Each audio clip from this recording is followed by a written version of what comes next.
नमस्कार प्यारे विद्यार्थियों, स्वागत है आप सभी का भोपाल एकेडमी के इस ऑनलाइन प्लेटफॉर्म पर। मैं हूं आपका सारथी चंद्रकांत शर्मा। 12वीं कक्षा के रिजल्ट आ चुके हैं। सीबीएसई बोर्ड के रिजल्ट आने बाकी हैं और मध्य प्रदेश माध्यमिक शिक्षा मंडल ने अपने 10वीं और 12वीं के रिजल्ट घोषित कर दिए। 12वीं के बाद अपने जीवन को बेहतर बनाने के लिए कौन सा कैरियर ऑप्शन आपके जीवन में सबसे सुखद या सफलतम कैरियर्स में से हो सकता है, इसकी तैयारी को लेकर आपकी क्या योजना है? जो विद्यार्थी 12वीं के बाद इंजीनियरिंग, फार्मेसी या मार्केटिंग, वोकेशनल एजुकेशन की तरफ नहीं जाना चाहते और उनका ड्रीम जॉब सिविल सर्विसेज है, जहां पर वो आईएएस, आईपीएस, पीएससी के अधिकारी बनना चाहते हैं, ऐसे सभी विद्यार्थियों के लिए एक अच्छा मार्ग हो सकता है, एक अच्छा मीडियम हो सकता है, जहां पर आप अच्छी पद और प्रतिष्ठा को प्राप्त कर सकते हैं। साथ ही लोगों की सेवा करने का एक अच्छा मौका होता है।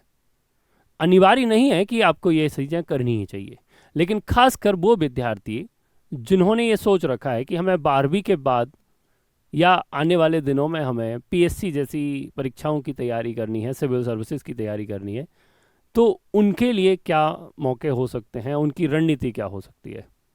प्यारे विद्यार्थियों, लगभग हर साल 1 से 1.5 लाख बच्चे जो हैं इस एग्ज़ाम की तैयारी करते हैं, लेकिन सफल कुछ चुनिंदा व्यक्ति ही होते हैं। शायद इन विद्यार्थियों में वो ऐसे छात्र भी होते हैं, ऐसे स्टूडेंट भी होते हैं, जिन्होंने लगातार 1-1, 2-2, 3-3 साल तक 12वीं के बाद से ही अपनी इस तैयारी का मार्ग चुन लिया था, जहां पर उन्होंने लगातार अपने कॉन्सेप्ट को अच्छे से किया, बार बार रिवीजन किया, रीड किया, राइट किया और रिवीजन किया। RRR की रणनीति से उन्होंने अपनी लक्ष्य तक पहुंचने का जो मार्ग था उसे हासिल किया। तो प्यारे विद्यार्थियों, आज हम इसी बात पर चर्चा करने वाले हैं कि यदि आपका जो मार्ग है वो सिविल सर्विसेज की तरफ है और 12वीं के बाद आप एमपीपीएससी जैसे एग्ज़ाम की तैयारी करने वाले हैं, तो कैसे उसे किया जा सकता है। अगर आप खुद से घर में बैठ के कर रहे हैं तो उसे कैसे किया जा सकता है, और यदि आपको इसके लिए किसी कोचिंग संस्थान की ज़रूरत है या भोपाल एकेडमी संस्थान से आप जुड़कर अपनी तैयारी करना चाहते हैं, तो उसके लिए हमने क्या प्लान किया है। सबसे पहले तो आप सभी को एक बार फिर से 12वीं कक्षा में अच्छे प्रतिशत या एवरेज प्रतिशत से पास होने के लिए ढेर सारी शुभकामनाएं। और आप उन 10 लाख 15 लाख बच्चों से भी आगे हैं जिन्होंने अभी से ये सोच लिया है कि आने वाले 3 साल के बाद मेरा जो ग्रेजुएशन कंप्लीट होगा, उसके बाद मेरा जॉब स्कोप जो है वो इस फील्ड में है, मुझे इसी दिशा में जाना है। तो अगर आपने आज डिसाइड कर लिया है तो इसके लिए भी आपको ढेर सारी शुभकामनाएं। चलिए, आज हम बात करने वाले हैं कि 12वीं के बाद यदि आप एमपीपीएससी या यूपीएससी की तैयारी करने वाले हैं सिविल सर्विसेज की, तो उसका एक रोड मैप क्या है, या भोपाल एकेडमी जो है वो किस तरह से अपनी चीज़ों को लेकर आ रहा है। तो जो 2 साल और 3 साल के बैच के स्टूडेंट हैं, अंडर ग्रेजुएट बैच जो होता है हमारा 3 साल वाला आफ्टर 12th, उसका नाम हमने रखा है भाग्योदय। अगर आप 3 साल अपने जीवन के सबसे कीमती 3 साल होते हैं जब बच्चे ग्रेजुएशन में जाते हैं, अगर उसी समय उनकी दिशा और दशा सही रही, तो ग्रेजुएशन के बाद उनकी जो मंजिल है वहाँ तक पहुँचने के रास्ते बहुत सरल हो जाते हैं।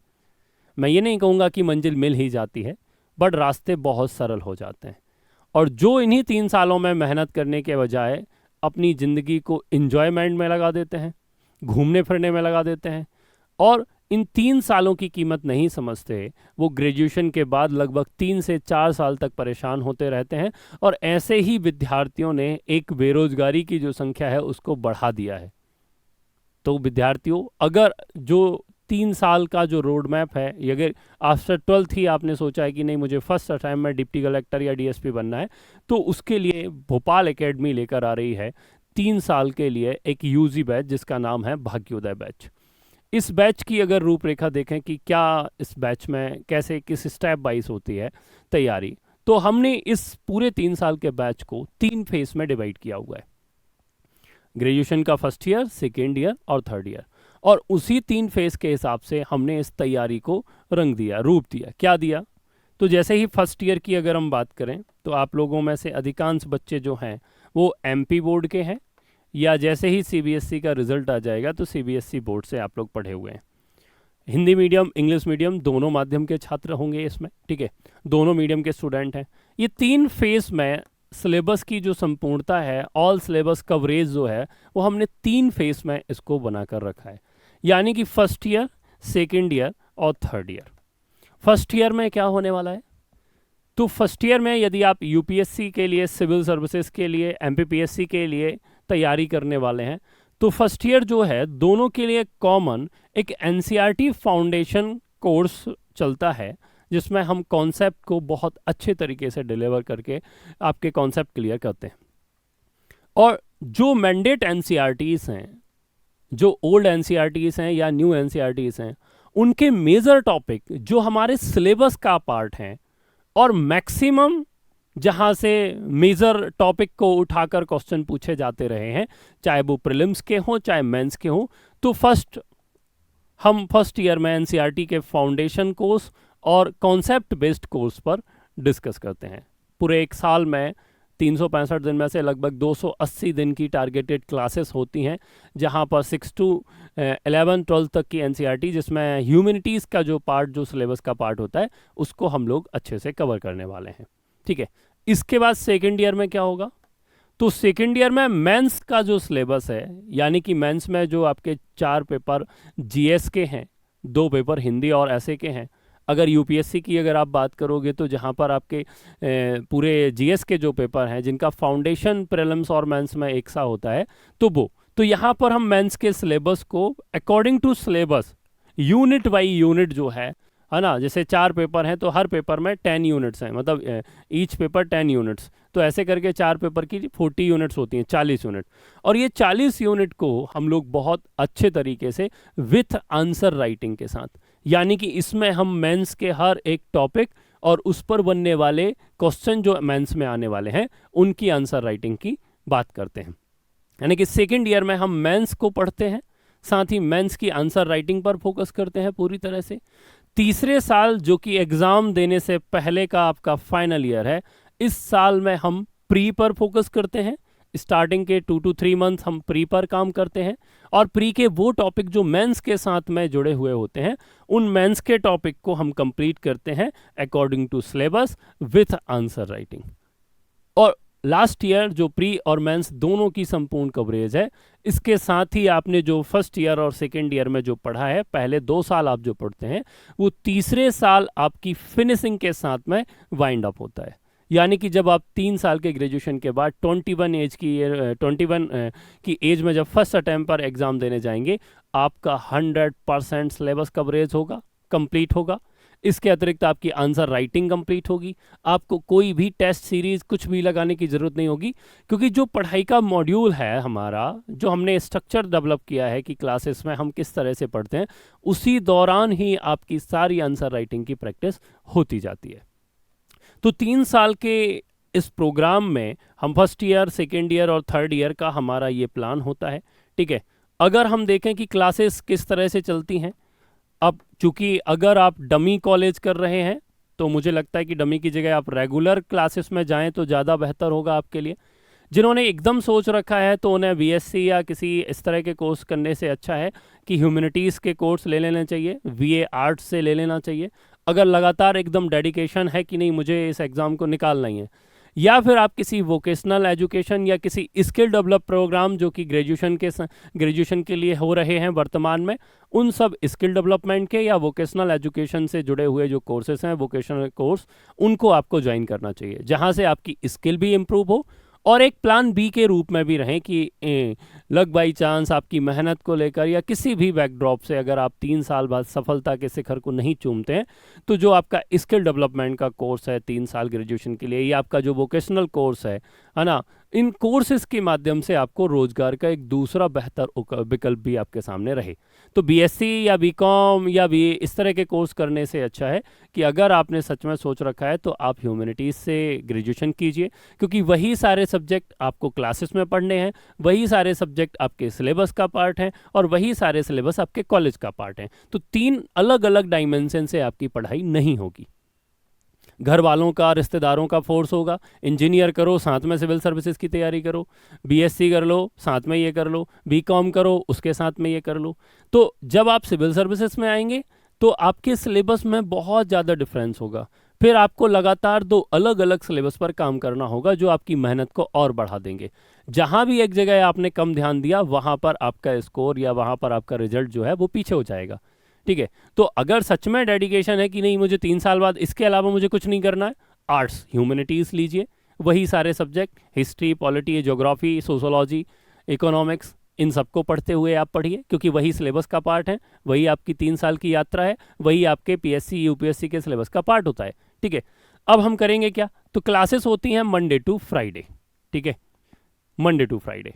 ठीक है, क्लास की ड्यूरेशन अगर देखें तो 4 से 4.5 घंटे प्रतिदिन की क्लासेस होती हैं, डेली 4 से 4.5 घंटे की क्लासेस होंगी, और हर सैटरडे को टेस्ट होता है। ठीक है, हम जो भी मंडे टू फ्राइडे पढ़ते हैं एवरी सैटरडे उसका मेंस ओरिएंटेड टेस्ट होता है। ठीक है, ये टेस्ट इसलिए होता है कि हम आपको ऑब्जेक्टिव क्वेश्चन के लिए तैयार नहीं करते, बल्कि हम आपके पीछे एक डिसिप्लिन तैयार करते हैं, अनुशासन की। आपको अगर कोई टॉपिक पढ़ाया गया है और मेंस एग्जाम में उस टॉपिक की नीड्स क्या है, आप उसे कैसे हैंडल करेंगे।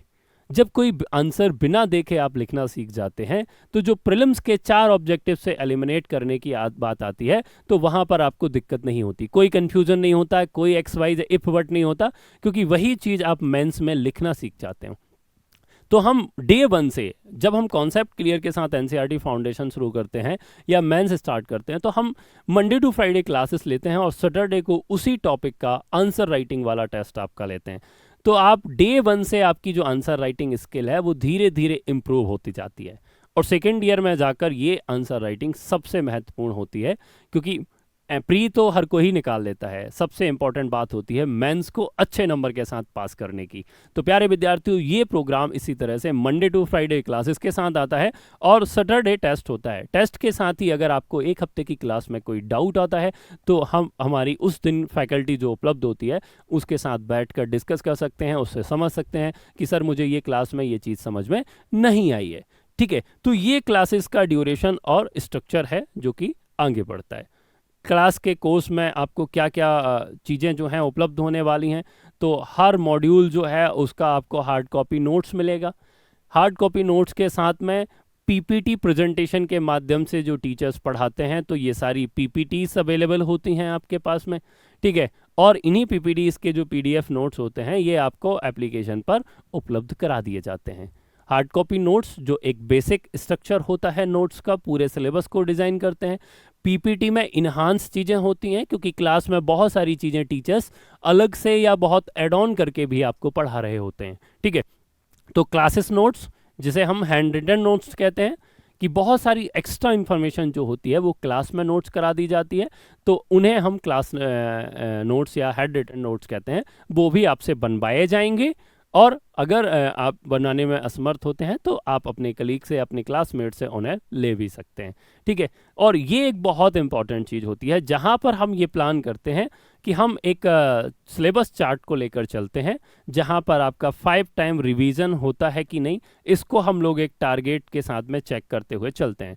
और ये एनालिसिस एक इम्पॉर्टेंट फैक्ट में होता है, इसको लेकर एक वीडियो भी डला हुआ है यूट्यूब पर सीएम सर का, वो आप देख सकते हैं कि जैसे हमने पेपर 1, यूनिट 1, यूनिट 2, यूनिट 3 की बात की, तो यूनिट 2 का आपका सिलेबस कंप्लीट हुआ कि नहीं, आपके नोट्स बने कि नहीं, क्लास नोट्स मिले बने कि नहीं, आपने इसकी समराइज़ किया कि नहीं, आपने समरी बनाई कि नहीं, शॉर्ट नोट्स बनाए कि नहीं, आपका टेस्ट हुआ कि नहीं। अगर ये सब नहीं हुआ, इसका मतलब है कि आपने पढ़ाई नहीं की। तो ये कोर्स वर्क का एक प्रकार से अब फीडबैक रहता है, या प्रोसेस चेक की जाती है कि कहाँ से कहाँ तक पहुँचे हो आप।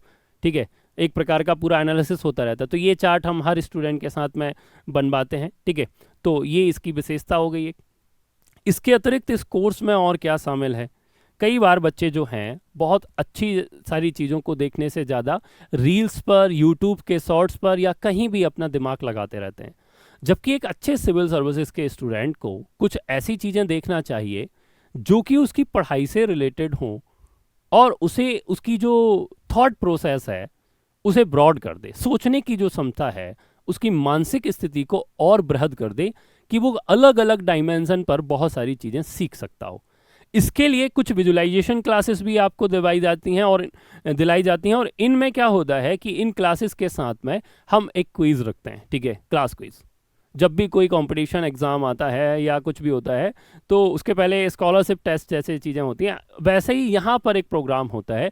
हम विजुलाइजेशन में आपको पूरी प्रधानमंत्री सीरीज़ दिखाएंगे, जिसमें आज तक के सारे प्रधानमंत्रियों के कार्यकाल के अनकहे किस्से या उस समय की जो एक्चुअल चीज़ें हुई हैं, घटनाक्रम हुआ है, उसको हम लोग देखते हैं।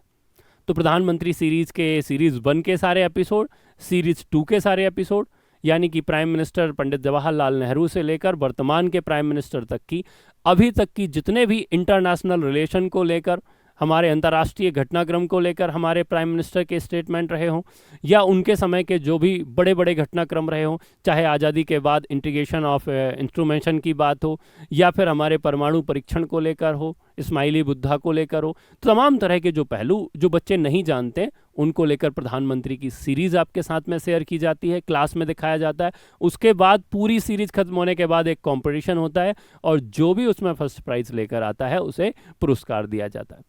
सेकंड है ना, भारत एक खोज, जो कि पंडित नेहरू की बुक के ऊपर में दूरदर्शन के द्वारा बनाई गई सीरीज़ थी, है ना। डिस्कवरी ऑफ इंडिया का हिंदी रूपांतरण भारत एक खोज, और भारत एक खोज में हिस्ट्री के वो सभी पहलू दिखाए गए हैं जो भारत की जो हारमोनी है, जो ग्लोरियस हारमोनी है, उसको दिखलाते हैं। ठीक है, हमारा जो सांस्कृतिक गौरव है उसकी एक झलक आपके पास आती है, और जब आप उनको विजुलाइजेशन पिक्टोग्राफ के माध्यम से देखते और समझते हैं तो आपके कॉन्सेप्ट और क्लियर हो जाते हैं और आपको लंबे समय तक इन चीज़ों की याद बनी रहती है। एक प्रकार से यह मेमोराइजेशन जो है उसके लिए एक अच्छी टेक्निक होती है। इसके अलावा चाणक्य को देखते हैं, क्योंकि अर्थशास्त्र बहुत एक इम्पॉर्टेंट किताब है पूरी, और जो पॉलिटी और इकोनॉमी और सोशोलॉजी तीनों के पार्ट में चर्चा करती है, तो चाणक्य जो सीरियल है उसको हम लोग देखते हैं।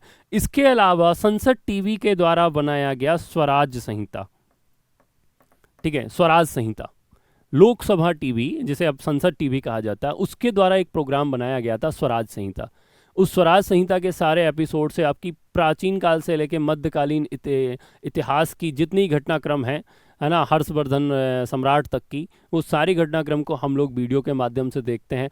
इससे आपके 2 मार्कर और 6 मार्कर के कई सारे क्वेश्चन क्लियर हो जाते हैं, क्योंकि जब ये जो सीरियल है, ये जो सीरीज़ है, वो क्या दिखलाने का कोशिश करती है। जब वो बात करते हैं कि हम भंडारक की बात कर रहे हैं, भंडारक किसे कहते हैं, है ना, गौपालक किसे कहते हैं, ठीक है, चंड किसे कहा जाता है ना, इस तरह की जो धर्म शोधन कंटक क्या है, इस तरह की कई शब्दावली की बार बार जिक्र होती, तो हमें समझ आता है कि उस काल में, चाहे मौर्य काल हो, गुप्त काल हो, किस काल के एडमिनिस्ट्रेशन में किस पद के लिए क्या शब्द दिया जाता था। जब आप इनको वीडियो के माध्यम से, ऑडियो के माध्यम से सुनते और समझते हैं तो आपकी लंबे समय तक ये सारी चीज़ें आपको याद रहती हैं और आपके कॉन्सेप्ट बहुत अच्छे से क्लियर होते हैं। तो ये हम लोग कराते हैं। इसके साथ में संविधान की सीरीज जो कि संसद टीवी ने बनाई थी, हमारे देश के संविधान का निर्माण कैसे हुआ, किसने कौन सा स्टेटमेंट दिया। हम संविधान की क्लासेस पढ़ते हैं, एनसीईआरटी से भी डेमोक्रेटिक इंडिया के बारे में पढ़ते हैं, कंटेम्प्रेरी इंडिया और वर्ल्ड के बारे में भी पढ़ते हैं, लेकिन जब बात आती है इंडियन कॉन्स्टिट्यूशन के फॉर्मिंग की, उसके एडॉप्शन की, तो कैसे हुआ, कैसे हमने उसे बनाया, तो इन सब चीज़ के लिए जो संविधान की सीरीज़ संसद टीवी के द्वारा बनाई गई, बहुत प्यारी सीरीज़ है। जो बच्चे तैयारी कर रहे हैं या उन्होंने अभी तक नहीं देखी, मुझे लगता है उनको एक बार देखनी चाहिए। तो इसके माध्यम से भी काफ़ी सारी चीज़ें, एक विजुलाइजेशन ये होता है। इसके अतिरिक्त इस बैच की ये होती है कि 2 से 3 जो हैं वो आपके ऑफिशियल एजुकेशन टूर हैं, जिसमें सांची, भीमबेटका, मांडू, दिल्ली विधानसभा भवन या दिल्ली का संसद भवन, राष्ट्रपति भवन, इनको दिखाए जाने के लिए भी प्लान किया जाता है, जो कि समय और उन सब चीज़ों को देखते हुए हम लोग प्लान करते हैं। तो ये सारी चीज़ें जो हैं इस बैच के साथ में किसी भी छात्र को मिलने वाली हैं। तो अगर आपने सपना देखा हुआ है कि आपको 3 साल बाद ही आपको सिविल सर्विसेज में जाना है, तो ये अच्छा मौका है जहां पर आपकी नींव या जो आपका फाउंडेशन है, जिसे हम लोग भाग्योदय कह रहे हैं, है ना, कि अगर आपके भाग्य का उदय होना है और अगर आप 3 साल लगातार डेडिकेशन के साथ पढ़ते हैं, तो निश्चित है कि आपकी जो सफलता है, उसका जो मार्ग है, वो बहुत सरल और सहज हो जाएगा। तो प्यारे विद्यार्थियों, भोपाल एकेडमी लेकर आ रही है भाग्योदय बैच, जो कि 3 ईयर ग्रेजुएशन प्रोग्राम है, यानी कि ग्रेजुएशन के साथ आप तैयारी कर सकते हो सिविल सर्विसेज की, जहां पर ये बैच 4 मई, 18 मई और 1 जून, यानी कि 3 बैच स्टार्ट होंगे, 4 मई से, 18 मई से और 1 जून से। सुबह और शाम दोनों समय दोनों ही मीडियम में, हिंदी मीडियम और इंग्लिश मीडियम में सेपरेट बैच स्टार्ट होने वाले हैं 4 मई से, 18 मई से और 1 जून से। 3 बैच 3 अलग अलग टाइमिंग के साथ में शुरू होंगे। इसके अलावा यदि आप 1 साल के लिए टारगेट बैच करके मतलब आपका 2027 के लिए आप लोग तैयारी करना चाहते हैं, तो उसके लिए भी बैच 4 मई, 18 मई और 1 जून से स्टार्ट होने वाले हैं। टारगेट बैच में 1 साल के लिए ही प्री और मेंस की पूरी तैयारी कराई जाती है। 4 पेपर, 40 यूनिट, 280 दिन, इसका पूरा टैग ही होता है। 4 पेपर, 40 यूनिट, 280 दिन, यानी कि मेंस ओरिएंटेड तैयारी और प्री के पहले, प्री के जो 1 से 2 महीने का सिलेबस होता है उसको कवर करते हैं। ठीक है, तो ये सृजन और भाग्योदय बैच हैं जो कि शुरू होने वाले हैं। अब सबसे बड़ा ये रहता है कि फीस, देखो फीस क्या होनी चाहिए। ठीक है, सबसे बड़ा मुद्दा होता है। तो वैसे फीस को सार्वजनिक रूप से ऐसे बताना सही नहीं होता है, फिर भी मैं कई बार बच्चों के मन में रहता है कि सर फीस और बता ही देते तो ज़्यादा अच्छा होता। तो फीस बता देते हैं। जो भाग्योदय बैच है, 3 ईयर अंडर ग्रेजुएट बैच जो है, यूजी बैच, ऑफलाइन बैच, इसकी फ़ीस 1,65,000 है। ठीक है, और यही एक बैच अगर आप ऑनलाइन लेते हैं, ठीक है, आप भोपाल आकर नहीं पढ़ सकते हैं और आप बालाघाट, सिवनी, छिंदवाड़ा या किसी भी इलाके में हैं, भिंड, मुरैना, अलीराजपुर या नरसिंहपुर, सिवनी, मालवा, कहीं भी हैं आप, और वहीं से आप तैयारी करना चाहते हैं, तो इसकी फ़ीस 50,000 है। ऑनलाइन बैच जो कि 3 साल के लिए आपके पास में एप्लीकेशन के माध्यम से एक्सेसिबल रहेगा। आप ऑफलाइन आते हैं तो 1,65,000 आपकी फ़ीस है।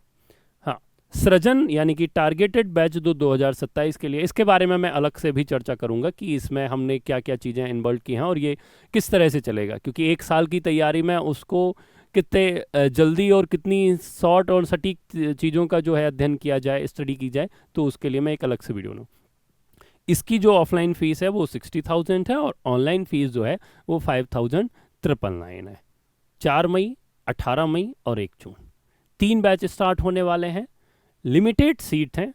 ऑफलाइन बैच के लिए जो लिमिटेड सीट हैं वो 40 to 50 हैं। एक बैच में 40 से 50 बच्चे ही बैठ सकते हैं। ऑनलाइन बैच की कोई लिमिटेशन नहीं होती है। तो जो बच्चे ऑफलाइन सेंटर पर आकर पढ़ना चाहते हैं उन्हें अभी से तैयारी कर लेनी चाहिए, अपनी चीज़ों को समझने के लिए रिसर्च कर लेनी चाहिए, है ना। जो ऑनलाइन करना चाहते हैं वो भोपाल एकेडमी के एप्लीकेशन को डाउनलोड कर सकते हैं। गूगल प्ले स्टोर पर जाएं, भोपाल एकेडमी ऐप लिखें, वहाँ पर आपको ये लोगो मिलेगा, उस पर रजिस्टर्ड करें। रजिस्टर करने के बाद आपको MPPSC, UPSC के दोनों फाउंडेशन बैच दिखेंगे, भाग्योदय और सृजन के नाम से, जहाँ पर क्लिक करके आप उन बैच को ज्वाइन कर सकते हैं। इससे अतिरिक्त अधिक जानकारी के लिए आप कॉल कर सकते हैं दिए गए नंबर पर 9111444979 और 9111444980। इन दोनों नंबर पर कॉल करके भी आप संपर्क कर सकते हैं, या आप हमारे ऑफलाइन सेंटर भोपाल एकेडमी के address plot number 131 first floor पर आपको ऑफिस मिलेगा। ग्राउंड फ्लोर पर भी ऑफिस है, तो यहाँ आकर भी आप सारी जानकारी प्राप्त कर सकते हैं। तो प्यारे विद्यार्थियों, अगर आपने सपना संजोया है कि 12वीं के बाद ही आप तैयारी करना चाहते हैं, तो जुड़िए भोपाल एकेडमी के भाग्योदय बैच, या फिर अगर आपका टारगेटेड सपना है तो फिर जुड़िए हमारे सृजन बैच के साथ। पढ़ते रहिए, मस्त रहिए, स्वस्थ रहिए।